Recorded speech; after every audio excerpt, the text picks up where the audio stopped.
लगभग मान डाला और हमने x का मान निकाला।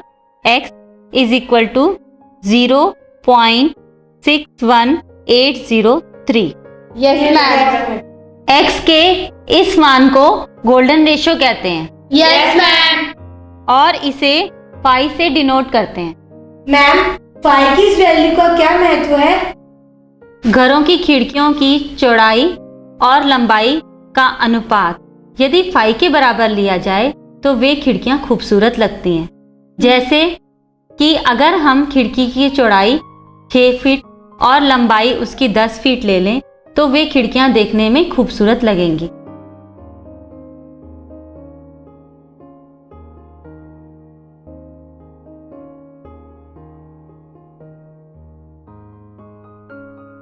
बच्चों, मैंने आपको कुछ कटे हुए कोन दिए हैं। उन्हें किस प्रकार से काटा गया है और कटे हुए हिस्से की शेप क्या है? मैम, आपने इसे सीधा काटा और इस कटे हुए हिस्से की शेप सर्कल है और मैम इसकी शेप भी सर्कल है। मैम, आपने इसे तिरछा काटा है इसलिए इसकी शेप एलिप्स है। मैम, इसकी शेप भी एलिप्स है।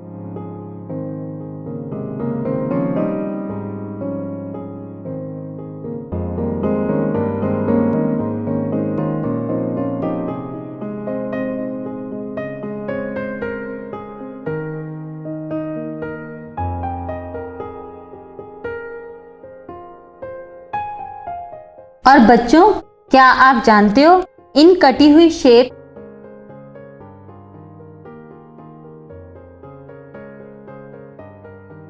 की इक्वेशन भी क्वाड्रेटिक इक्वेशन है।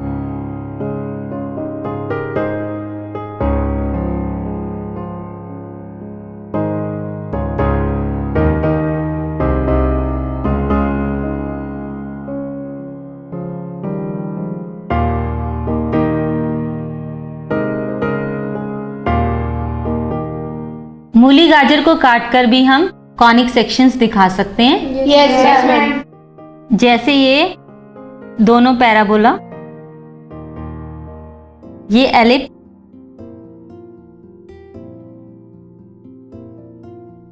और ये सर्कल। Yes ma'am.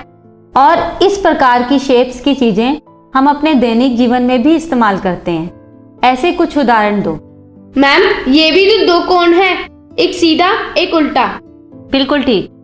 मैम, हमारे घरों में टीवी देखने वाली जो डिश होती है उसकी शेप भी तो पैराबोलिक होती है। बिल्कुल ठीक। और मैम, इंडिया गेट के बीच का जो आर्च है वो भी तो पैराबोलिक है। Very good. मैम, जो पुराने जमाने में रेत घड़ी यूज होती थी उस पर भी तो दो कोण एक दूसरे के ऊपर उल्टे और सीधे लगे होते हैं। Very good. मैम, इस टेप की शेप भी तो सर्कल है। ठीक। मैम, ताजमहल के बीच के गुंबद की शेप भी तो पैराबोलिक है। Very good. और मैम, ये ढक्कन भी तो कोन है। बिल्कुल ठीक। मैम, टॉर्च और गाड़ियों के रिफ्लेक्टर भी तो पैराबोलिक शेप के होते हैं। बिल्कुल। और जितना भी मॉडर्न सैटेलाइट कम्युनिकेशन है वो भी पैराबोलिक डिश द्वारा होता है। Yes ma'am. और बच्चों, कॉनिक सेक्शन की खोज के काफी समय बाद उनका महत्व समझ आया जब केपलर ने यह पता लगाया कि ग्रह सूर्य के चारों ओर एलिप्टिकल ऑर्बिट में चक्कर लगाते हैं। Yes ma'am. बच्चों, मैंने आपको 2 कागज दिए हैं जिनका एरिया 1 मीटर स्क्वायर है। यस। इन्हें लंबाई की तरफ से मोड़िए। Okay ma'am.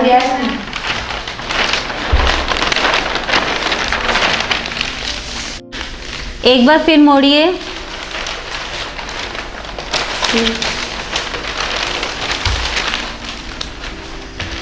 एक बार फिर मोड़िए।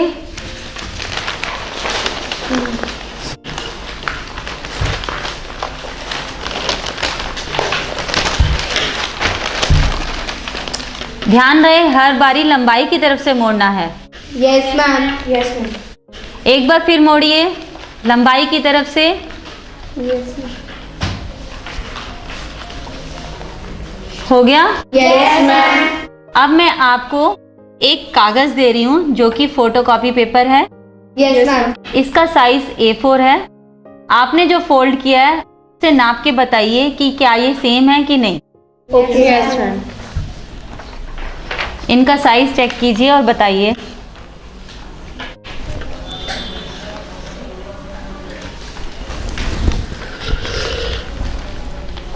क्या इनका साइज सेम है? Yes ma'am. लेकिन मैम ऐसा कैसे हुआ? मैम इस कागज में ऐसी क्या बात है कि इसे 4 बार मोड़ने पर ये A4 साइज के हो जाते हैं? इसकी खास बात यह है कि हर बारी लंबाई की तरफ मोड़ने पर लंबाई और चौड़ाई का अनुपात समान है। आओ इसे चित्र की सहायता से समझते हैं। Yes ma'am. मैंने जो आपको कागज दिया था वो था A0 साइज। माना उसकी लंबाई x और चौड़ाई y है।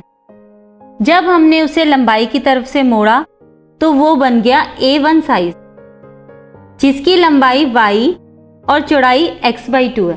Yes ma'am.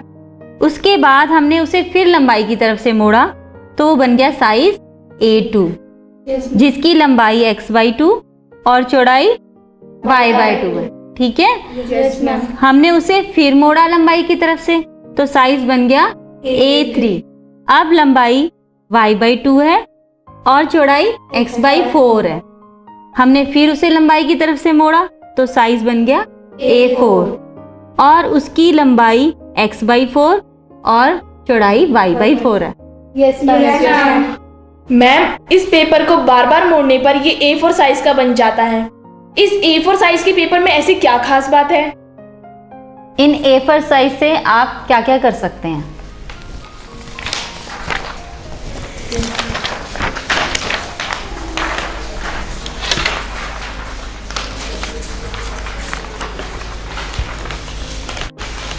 बताइए मनीषा।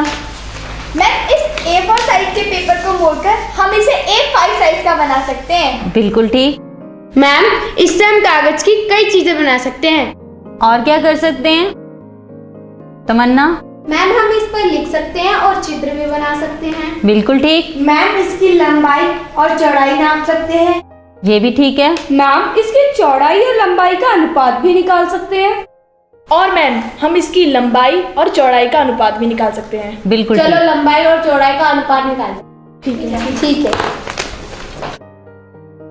मैम इसकी चौड़ाई और लंबाई का अनुपात 0.702 है।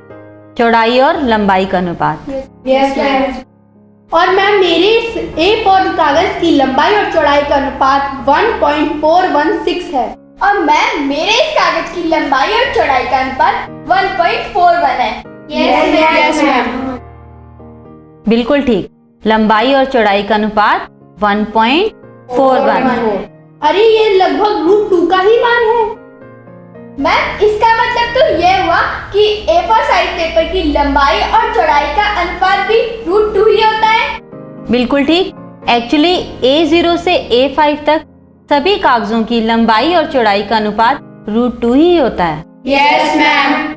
मैम जो आपने A0 साइज का कागज दिया था उसकी एक्चुअल लंबाई और चौड़ाई कितनी है? A0 साइज के कागज की लंबाई और चौड़ाई कितनी लेंगे आइए समझते हैं। Yes ma'am. A0 साइज के कागज की लंबाई और चौड़ाई का अनुपात है x/y। Okay ma'am.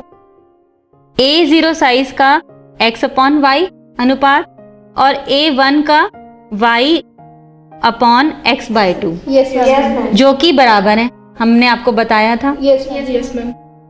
x/y is equal to 2y/x, yes ma'am. x² is equal to 2y², x is equal to √2y। तो x/y हो गया √2। A0 साइज के कागज का एरिया क्या है? x into y is equal to 1 meter square. x into y is equal to 1 और हम जानते हैं कि x/y is equal to √2। Yes ma'am.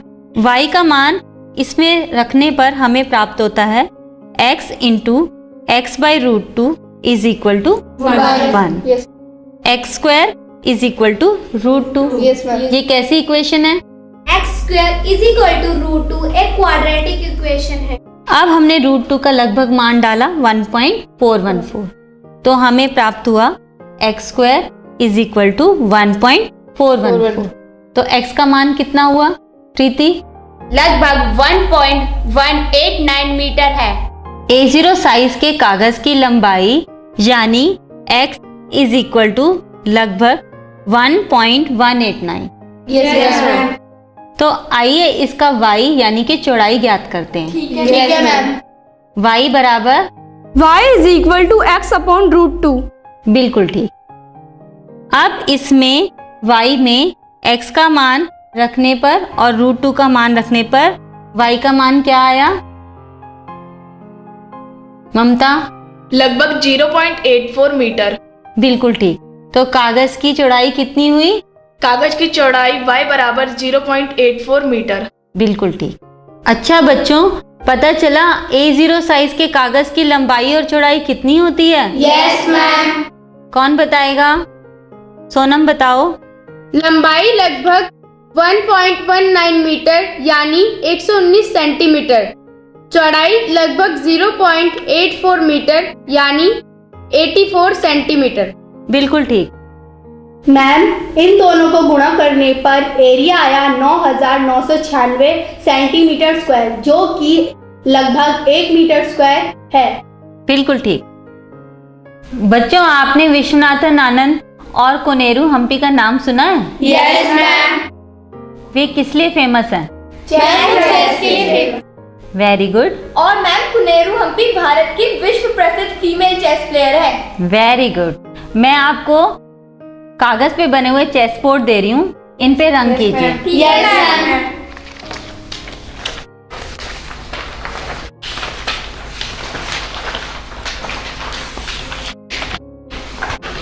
और इधर देखिए, रंग इस प्रकार करना है। ठीक है मैम। चारों कोने एक रंग से, आयत अलग रंग से और बीच वाला हिस्सा नहीं रंगना है। Yes ma'am. कलर कर लिया तो दिखाओ। Yes ma'am. इस चेस बोर्ड में सभी वर्ग 1 स्क्वायर यूनिट के हैं। Yes ma'am. तो चारों कोनों का एरिया कितना हुआ? ममता बताओ। 4 स्क्वायर यूनिट। Very good. माना बिना कलर किए वर्ग की भुजा x, तो उसका एरिया कितना हुआ Sonam? x square. Very good, x square. आयत की लंबाई x और चौड़ाई 1 है, तो आयत का कुल एरिया कितना हुआ सपना? मैम, आयत का एरिया 1 स्क्वायर यूनिट हुआ। Very good. चारों आयत का कितना एरिया हुआ? 4x square unit. बिल्कुल ठीक। अब पूरे चेस बोर्ड का एरिया कितना है प्रिया? मैम, इस चेस बोर्ड में 64 वर्ग 1 स्क्वायर यूनिट के हैं, इसलिए इसका एरिया हुआ 64 स्क्वायर यूनिट। Very good. अब इसका वर्ग समीकरण बनाइए। Yes ma'am. तो क्वाड्रेटिक इक्वेशन क्या बनी Tamanna? x square plus 4x plus 4 is equal to 64। बाकी सबकी भी यही बनी? Yes ma'am. Very good. ये वर्ग समीकरण चेस बोर्ड के एरिया को रिप्रेजेंट करता है। Yes ma'am. मेरे पास एक जैसे 2 सिक्के हैं। Yes ma'am.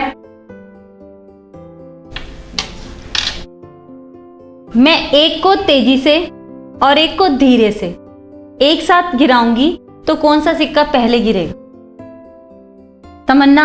मैम, धीरे वाला जल्दी गिरेगा। और कोई? सोनम? मैम, तेजी वाला पहले गिरेगा। तेज वाला पहले गिरेगा। Yes ma'am. चलो आओ करके देखते हैं। Yes ma'am. बच्चों, क्या आपको 2 अलग अलग आवाजें सुनाई दी? No ma'am. इसका मतलब सिक्के एक साथ गिरे। मैम, ये दोनों सिक्के एक साथ क्यों गिरे? आइए इसे चित्र की सहायता से समझते हैं। Yes ma'am. दोनों सिक्कों की वर्टिकल हाइट यानी h समान है, यस मैम। और हम जानते हैं distance s is equal to ut plus half at square. Yes ma'am. Initial vertical velocity यानी u दोनों सिक्कों का बराबर 0 और a g के बराबर है। Yes ma'am. इसलिए डिस्टेंस यानी कि h यस मैम। बराबर 0 plus half gt square. Yes ma'am. इसलिए t square is equal to 2h upon g। ये कैसी इक्वेशन है ममता? ये एक क्वाड्रेटिक इक्वेशन है। बिल्कुल ठीक। तो t बराबर क्या हुआ सोनम? √2h/g। वेरी गुड, समझ गए ना? Yes ma'am. और दोनों सिक्कों में h और g समान है, यस मैम। इसलिए t भी समान है। Yes ma'am. इसलिए दोनों सिक्कों को गिरने में एक जैसा समय लगा। मैम इस समस्या का हल भी तो क्वाड्रेटिक इक्वेशन से ही आया। मैम क्वाड्रेटिक इक्वेशन तो बहुत काम आती है। हाँ, बहुत काम आती है। तो बच्चों, अब हम जान गए हैं कि ग्रेविटेशन के अंडर ऑब्जेक्ट्स के मूवमेंट को समझने के लिए भी क्वाड्रेटिक इक्वेशन यूज होती है। Yes ma'am. पृथ्वीराज चौहान को शब्दभेदी बाण चलाने के लिए चंद्रबरदाई ने ये पंक्तियां बताई थी। 4 बांस 24 गज अंगुल अश्व प्रमाण, ता ऊपर सुल्तान है मत चूको चौहान। मैम इस तीर का मूवमेंट भी तो ग्रेविटेशनल फोर्स के अंडर हुआ था।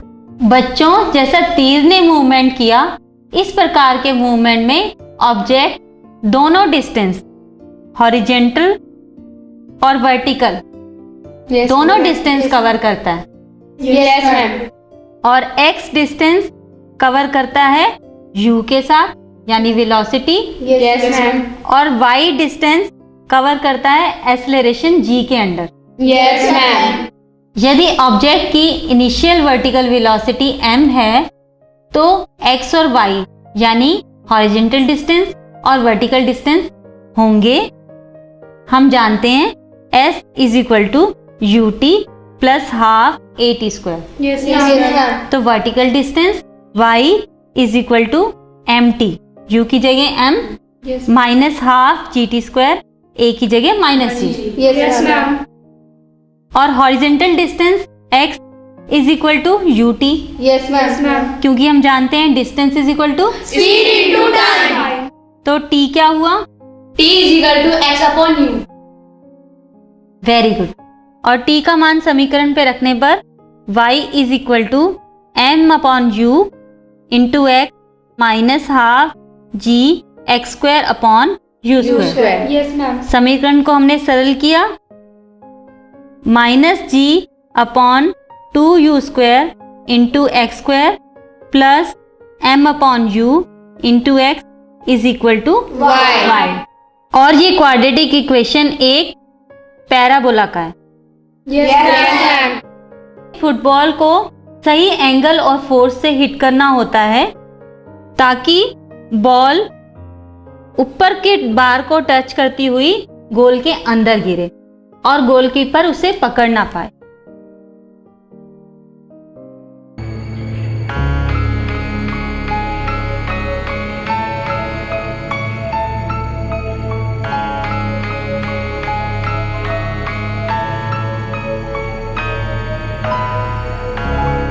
इस बॉल का पाथ कैसा है प्रिया?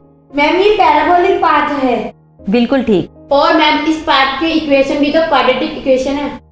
बिल्कुल ठीक। इस तरह से जब हम गेंद को फेंकते हैं या किसी चीज को फेंकते हैं तो उसका पाथ पैराबोलिक होता है और इक्वेशन क्वाड्रेटिक इक्वेशन होती है। Yes ma'am.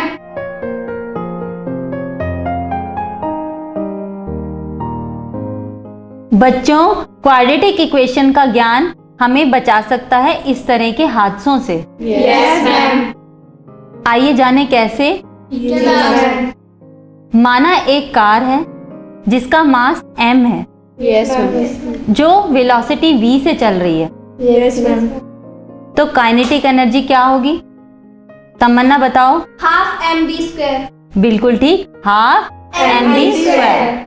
Kinetic energy is equal to ½ mv²। Yes ma'am. और हमें कार को रोकने के लिए काइनेटिक एनर्जी के बराबर कार्य करना पड़ेगा। Yes ma'am. तो ममता, वर्क बराबर फोर्स इनटू डिस्प्लेसमेंट, यानी W is equal to F into D। अब फोर्स किसके बराबर होता है? m × a। Force is equal to m into a। अब W is equal to m into a into D। अब कार को रोकने के लिए कितना कार्य करना पड़ेगा? Half mv square is equal to m into a into d. Very good. इसलिए v square is equal to 2ad। ये कैसी इक्वेशन है प्रिया? Quadratic equation.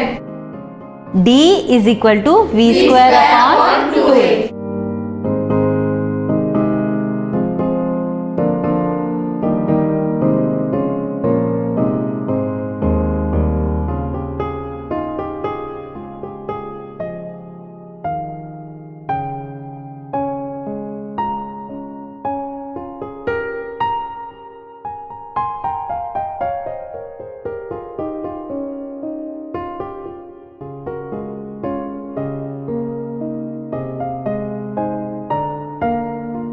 बच्चों बताओ, यदि गाड़ी की चाल दुगनी कर दी जाए तो ब्रेक लगने पर गाड़ी द्वारा तय की गई दूरी पर क्या प्रभाव पड़ेगा?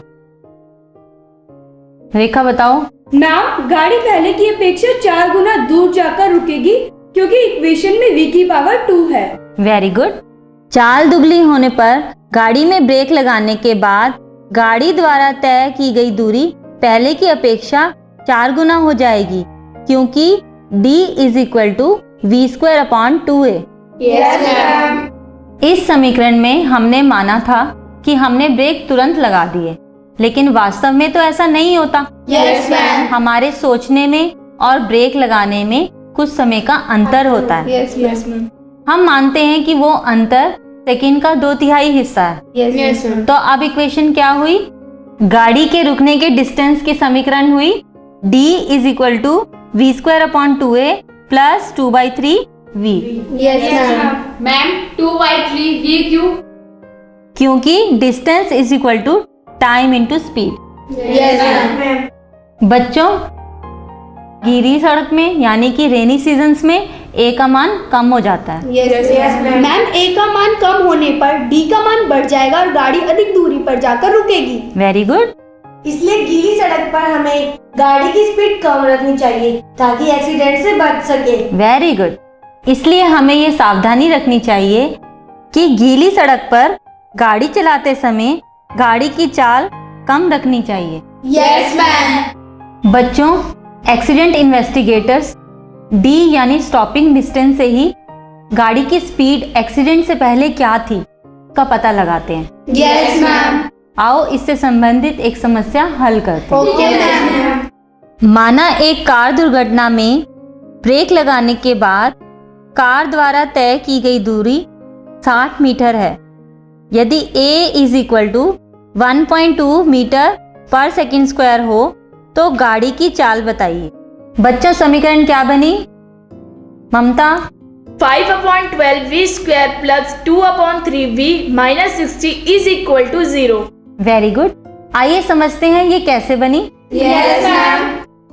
a का मान और d का मान रखने पर हमारी समीकरण बनी 60 is equal to v square upon 2 into 1.2 a का मान यस मैम। Plus 2/3v। इसे सरल किया हमने। Yes ma'am. हमारे पास समीकरण आया 5/12 v square plus 2/3v minus 60 is equal to 0। अब इसे सरल करके v का मान निकालिए। Yes ma'am. समीकरण में a b c का मान क्या है? सोनम। a बराबर 5/12, b बराबर 2/3, c बराबर -60। बिल्कुल ठीक। अब इसे हम सूत्र में रखकर v का मान निकालेंगे। सिंप्लीफाई किया यस मैम। और v का मान ज्ञात किया। Yes ma'am. सपना क्या आया v का मान? मैम 11.26 मीटर पर सेकंड। Very good.